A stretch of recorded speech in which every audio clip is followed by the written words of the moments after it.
Alrighty, what is going on, everybody? Welcome back to another day of Saber Sims DFS office hours. It is Monday, February 27th of 2023. Gotta love a Monday show, setting the tone for the week. I do miss you guys over the weekend. I do enjoy this show, so happy to be back on a Monday here. Looks like we got a 4-game NBA slate as well as a 5-game hockey slate. I know tennis got kicked off earlier this morning, so plenty of DFS action today. And just looking ahead through the week, looks like there's a lot to talk about. So for those of you who are new here, welcome. My name is Andrew, one of the coaches over here at SaberSim. This is a show where we go over how to use the SaberSim app.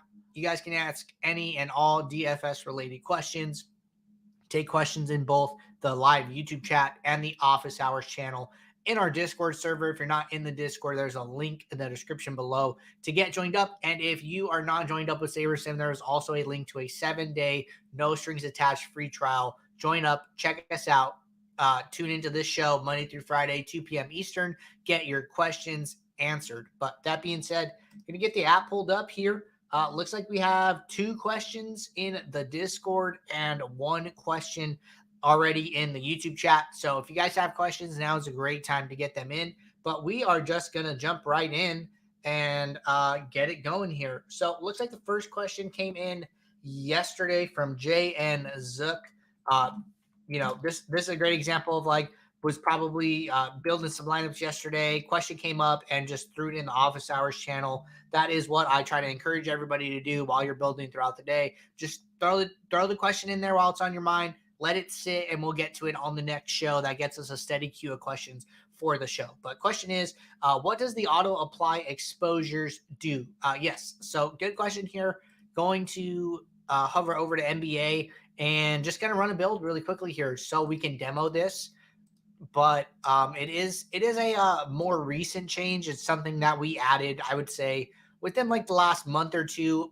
It is just like a small nuance, but definitely worth covering and reviewing. So you'll see next to this red reset all button here, there is this auto apply exposures. So it's set to off by default.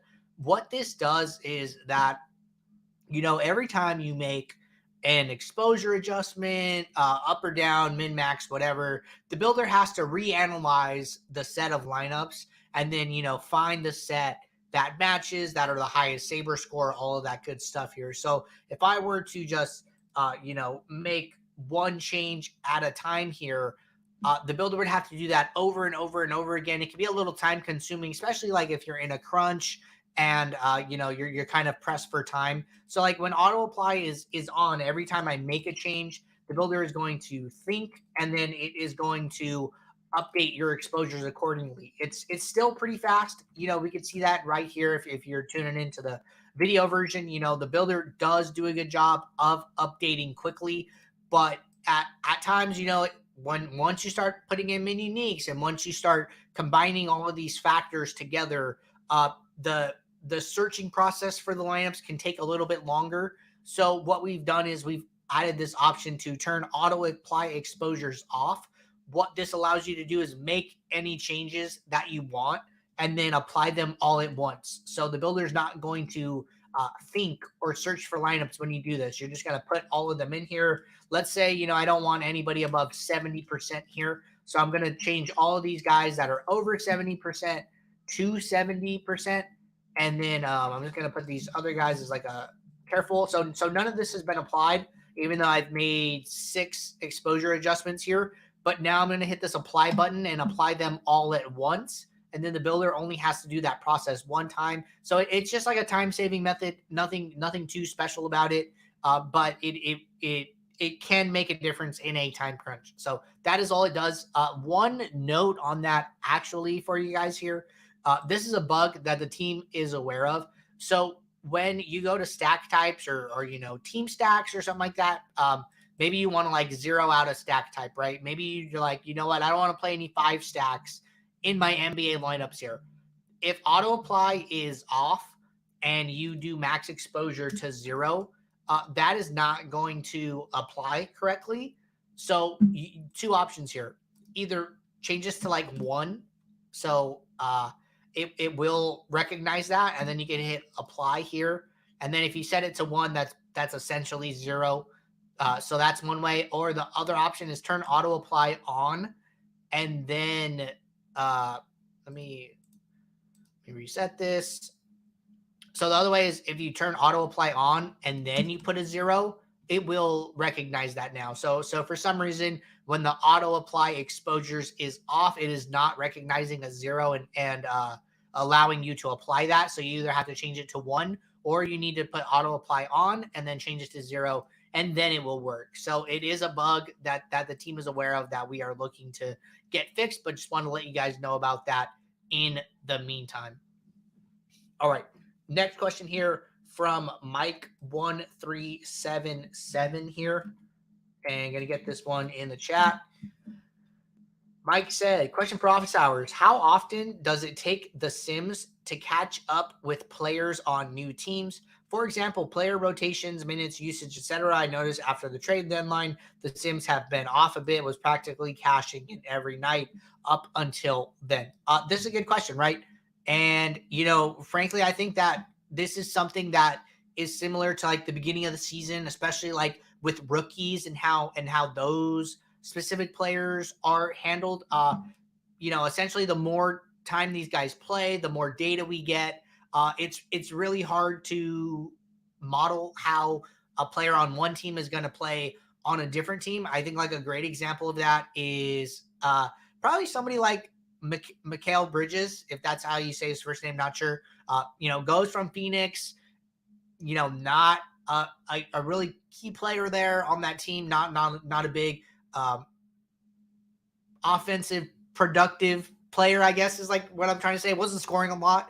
And then goes to Brooklyn, and then now, him and Dinwiddie are like the two main guys there, and Bridges is like having some huge games. I know he put up like 45 points like last week. So those scenarios are like really hard to model. I think that is inherently hard for, the entire industry to model. And just the more time these players are there, the more games they get under their belt, the easier it will be to model those situations. But, on the flip side, I think that's a great spot for users to be able to apply some intuition or research or add value to SaberSim, right? We talked about the concept of adding value in situations that are inherently hard to model. And I think that's like the perfect scenario to try and apply that framework, that strategy. So not too sure how I would go about doing it, but I think that, you probably are onto something that, after these guys get traded, the way they're used and the rotations all start to adjust slightly. And it takes a little bit of time for all of that to kind of normalize and for the builder to understand how to properly model that going forward. But definitely a spot where I can see an opportunity to add value. Neil jumped in and said, the Sims are not off. This sounds like someone that doesn't understand that projections are a range of outcomes. Yeah, no, I mean, I'm not saying, it's a bad question. I think that is just more that there is more uncertainty now than there was, prior to the trade deadline. Going back to the beginning of the season again, we just kind of got to figure out, how these guys play. Do players' usage go up? Do players' shot percentages go up? And as those values normalize on this new team in this new environment, the sim will adapt to that. But yeah, I mean, the sim, it's hard, right? A guy goes from one situation where he might be a role player, not shooting that much, to a different player where he's like now a high usage, high shot guy. How much of this immediate feedback do you weigh as opposed to this player's like historical values? It gets really tricky, but I'll tell you that we have really good programmers, engineers on the models team, and they're always talking about these things, and I have conversations with these guys. So always hard at work, and I would expect that to get more normalized in coming days, coming weeks, etc. All right. That was our last question in the Discord. Gonna hop over to the YouTube chat here. And question from Mike Carr. Mike said, on a small slate like this, do you max the amount of players from one team? So frankly, I don't think of this on like a slate size basis. Just like me personally, I mostly think about this on a value size. So if I want to determine, should I be capping players from one team? Should I be making exceptions to that rule? The biggest evaluator for me is going to be this value column. I'm going to come in here and I'm going to sort by this value column here.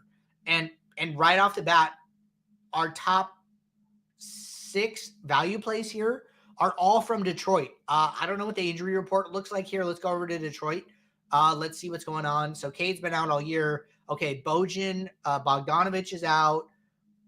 Jaden Ivey is out, and Jalen Duran are out. These are like 3 starters for them right off the bat. So it does make a lot of sense to me why we're seeing so many of these guys. If we look at the salaries here, the next highest salary guy on Detroit is 5,100. So one, it seems like Detroit is mispriced for sure, but 2, it seems like they have 3 starters out, and a lot of players are going to be getting an increase in minutes, increase in usage. We can already see the ownership projections reflecting that. So this is a great example of like, if this value column is usually under 6, I'm okay capping players to like more than 3, no more than 3 per team. But once this value column kind of tells me like, hey, one team just has a outlier type scenario with injuries, with guys resting, etc.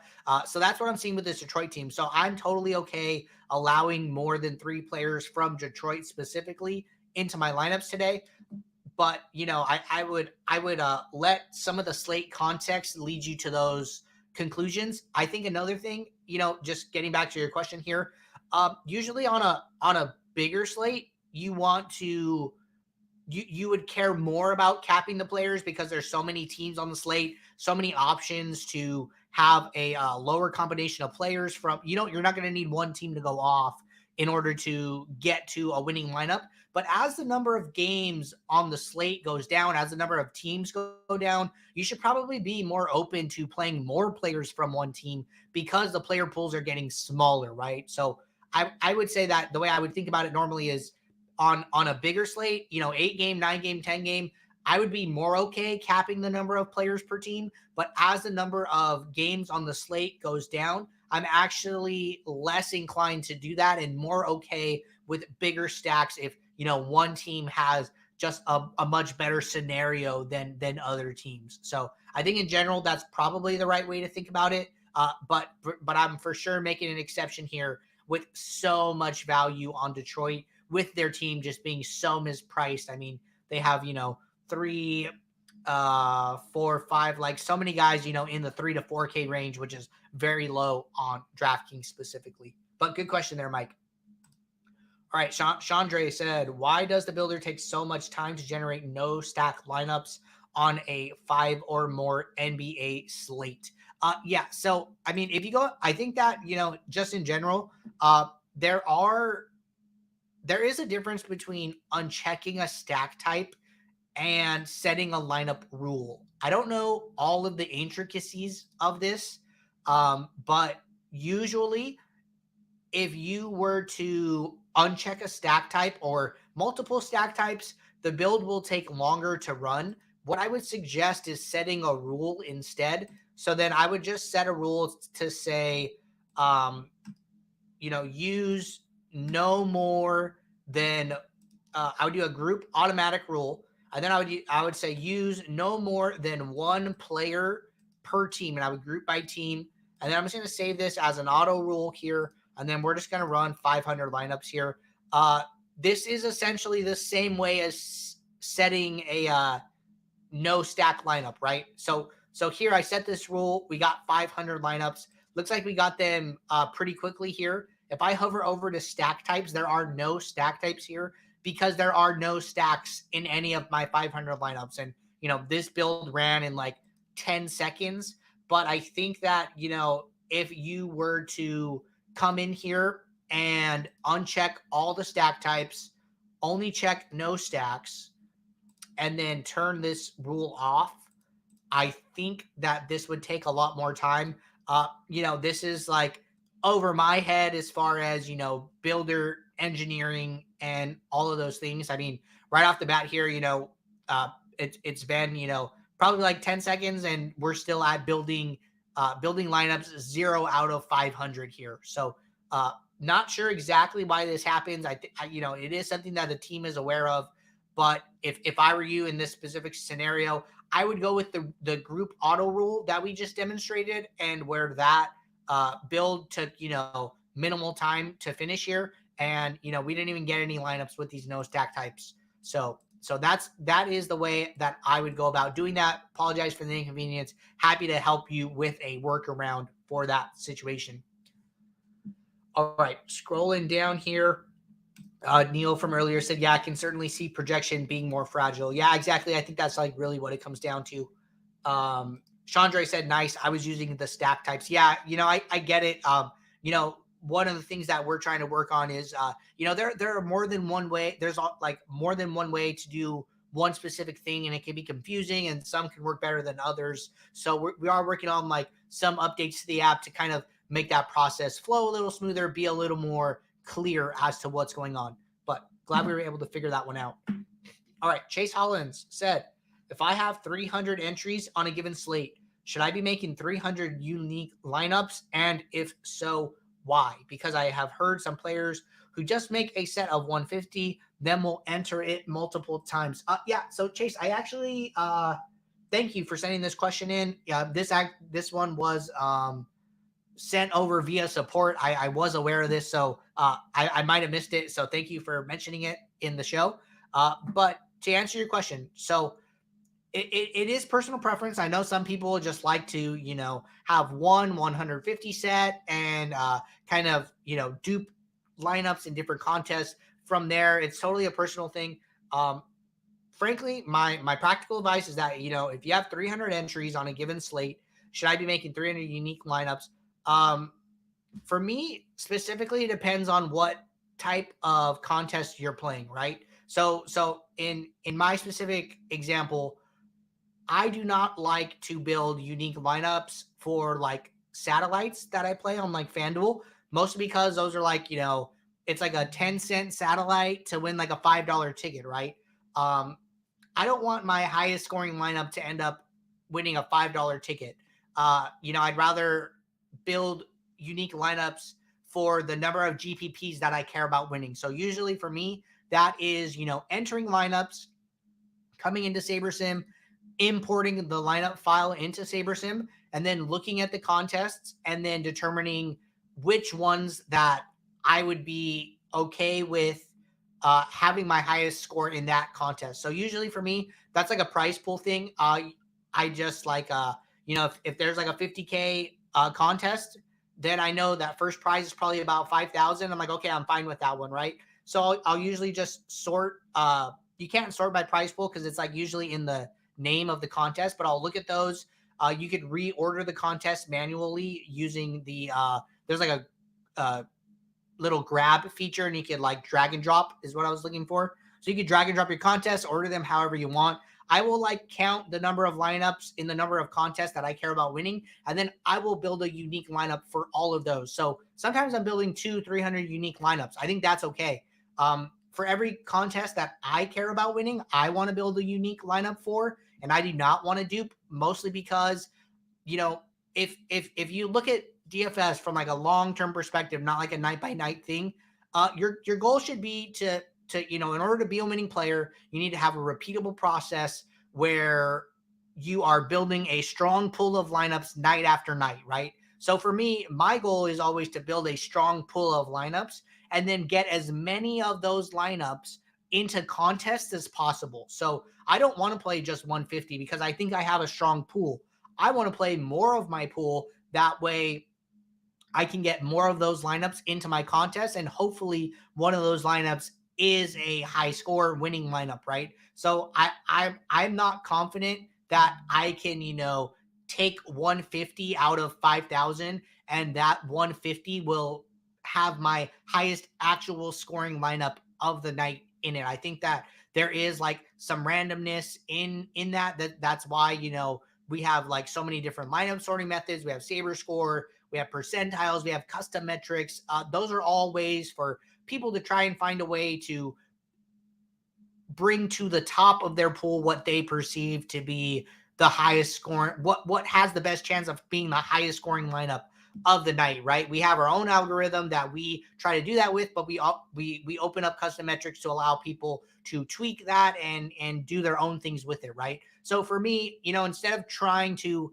find the best custom metric or 85th percentile versus 95th versus 99th or versus saber score, my goal is like, I just want to put more of my pool into my contests. And I think that's a good way to do it, because if you do that, night after night, and you're building a strong pool, those lineups will find their way into your contests. And so that is why I personally like building as many unique lineups as possible, but open to rebuttals and feedback and continuing that conversation for sure.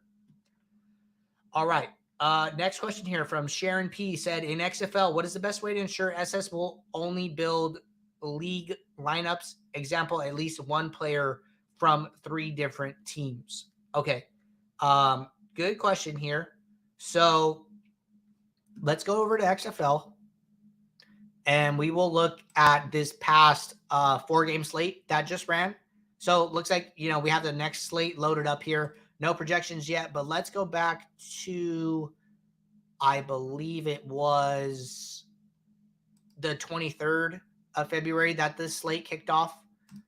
I'm going to go back to this classic slate. Okay, boom, we have it here.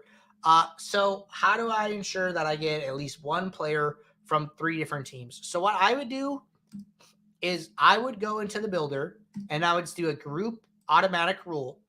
And then I would say use at least one. I would do group by team. And then I would save this as a manual rule. And then now it's going to save this as 8 manual rules. So when I click this, what if I click this drop down now? So it's going to grab all of the players that are on Vegas and say, use at least one. And then there's 13 total players. And it's going to do that for every single team here. I would suggest reviewing this.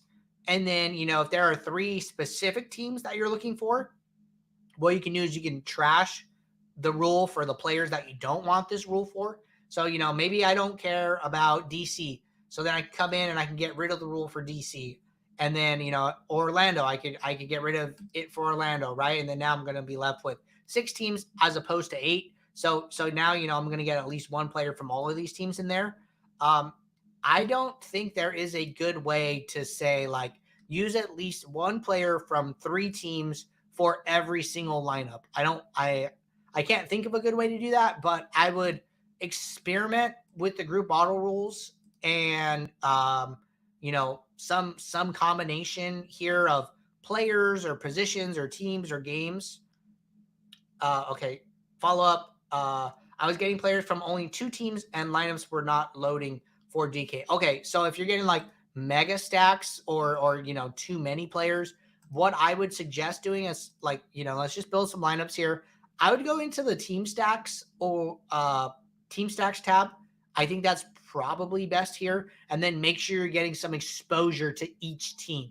So going to get these lineups built here. Going to make 2 adjustments so we can see the teams.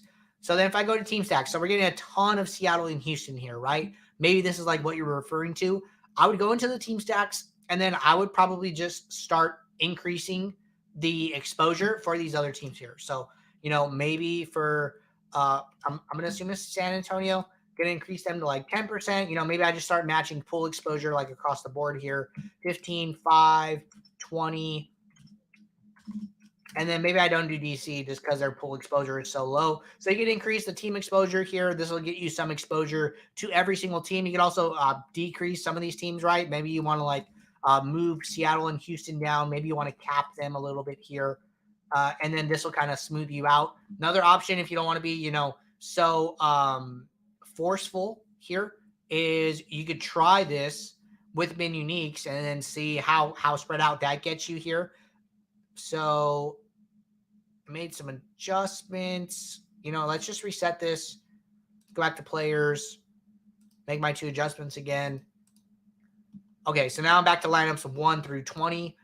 And then I just want to see how these team stacks move as I increase min uniques here. So I'm going to go with mini uniques of 4. There's about 7 players in this lineup. So 4 mini uniques is going to be, more than half the lineup here. We are down to like lineup 250, which is about halfway in our pool, which would be pretty good to me. And then we can see that we now have stack exposures to 5 out of the 8 teams. And then, if you want to go further from here, you could then go and like do some finishing touches on this and then get some exposure to all the teams. And then now we do have exposure to all of the teams. So a couple different ways to do that. I think, allowing mini uniques to work and then going and making some manual tweaks right at the end is totally an okay approach. But I would do some combination of that to get more exposure to more teams. But really good question there. All right. That is our last question in the YouTube chat and the Discord. If anybody has any questions, now is a great time to get them in.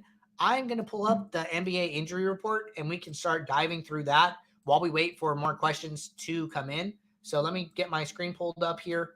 And it looks like Sharon said thank you. So I'm glad that helped out. Happy to answer any questions you got or follow up. I'm going to pull up the basketball news dashboard here. Not a lot going on.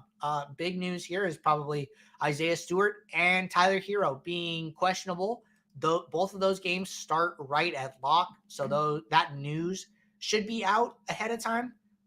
So it might be a really quiet night. If you guys are playing basketball, it is nice every once in a while to get a nice quiet night with no pending late swap. Not to say players won't get scratched late. Got to keep your eyes out for that, but definitely kind of a nice little relief there, I guess I would say. Early in the day here, we'll see what developments come up. But yeah, we already talked about this Detroit news. A lot of value on Detroit here.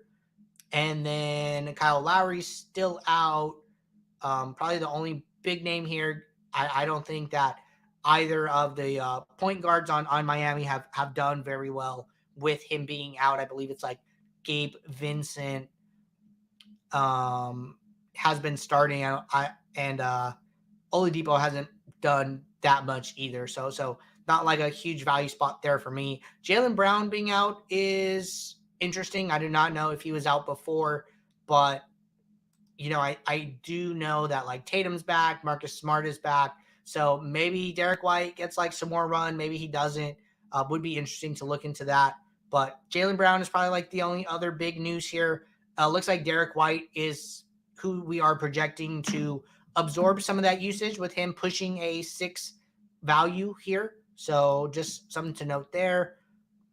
And other than that, I don't think this Larry Nance news is that big. I don't think this Jonathan Isaac news is that big. So just watching out for this Stewart Hero news throughout the day, trying to capitalize on some of this Detroit value on a short night. I would be open to, playing 4, possibly 5 Detroit players in my lineups today, but, short slate. So definitely make an exception for that there. But, maybe just like run a test build and see what SaberSim is saying, with no rules, with no, minimax exposures. I'm kind of interested in this myself here. So I'm going to run 500 lineups. Don't know if I set any rules or anything on these prior builds. So just want to like run a fresh set and see what SaberSim is saying here. So let's get these lineups loaded up. Let's see, let's go look at our pool. Let's see how many lineups have 4 stacks, 5 stacks, etc. So I'm going to open this up to 500. Going to go over to my stack types. A lot of 4 stacks here. Totally okay with that. I bet you if we go to team stacks, go to 5, get about 10% in the pool of Detroit, getting about 50% of Detroit 4 stacks here. So just going to be like jamming in some of this value. Some of the ways I like to approach a scenario like this is that I like to make sure that I have exposure to all of the players on a certain team and not just the ones that SaberSim thinks are like the best. So what I'll normally do is I'll come into the builder, I'll sort by team here, and then I'll go down to Detroit and like go find their team here. And then basically anyone who has a projection, I'm going to look at how much exposure I have to them here and then make some adjustments. So like right off the bat here, this is a great example. We have 71% exposure to Killian Hayes. We have 59% to Alec Burks. We have 46% to James Wiseman. But we're missing exposure to like some of these other guys here. This Isaiah Livers one kind of jumps out to me here. in a scenario where like a whole team is value, right?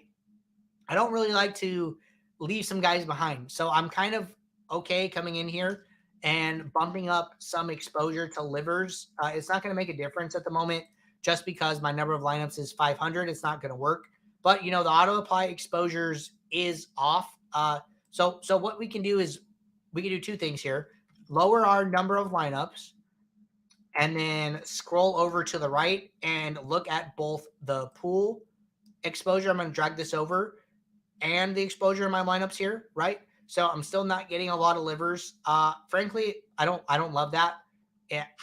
Personally, I'm gonna even lower this to 20. And then now we're getting no livers, right? So all this Detroit value, and I'm not playing some of these lower plays. Not my favorite thing in the world here.